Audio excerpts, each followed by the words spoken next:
most of the molestation that happens to children is happening by teenagers touching younger kids. 95%, that's what Shimon Russell says. Now, I have a question for you.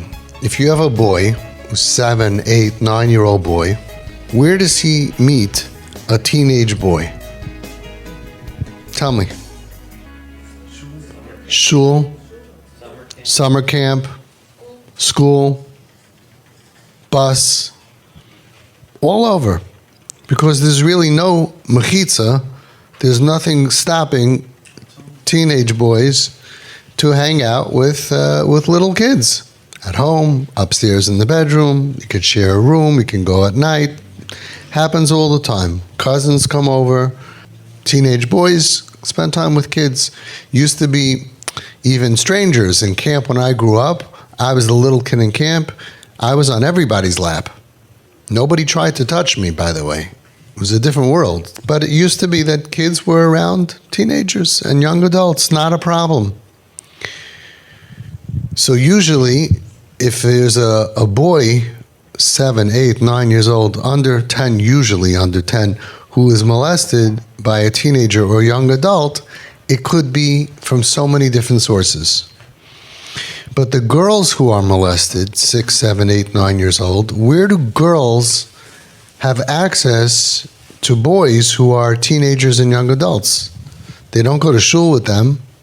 They don't go to school with them. So which teenage boys and young adults have access to girls?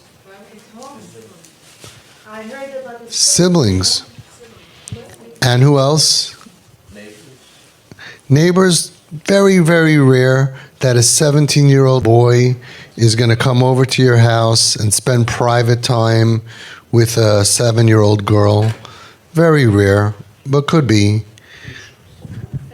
Teachers, could be teachers, but we're talking now not about the adults, we're talking about the teenagers and young adults. Could be cousins.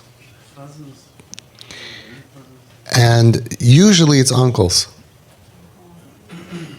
Very, very often it's uncles. Very sad. So it's either a brother or an uncle is almost always the case. And the parents are doing nothing wrong. Parents are doing nothing wrong. And right in their house, under their nose, there could be all of these things happening. I have parents that are here, tzaddikim, nothing wrong with their chinuch. They're not terrible people. They did everything beautiful. And almost always the story is that a boy at 6, 7, 8, 9 years old gets molested. And then, which we'll explain later, what early activation does and why it makes it a taiva to molest younger children. We'll get to that later. And then he's 16, 17, 15, 16, 17, 18. And then he can molest nephews, nieces, brothers, sisters. And this is all happening under our roof without us knowing. It's the most incredible thing because there's no way that you would know.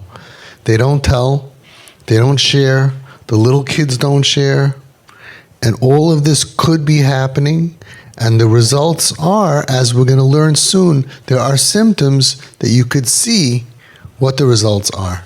And when you see your kid has multiple symptoms, that's when you have to say, hey, this might be the problem.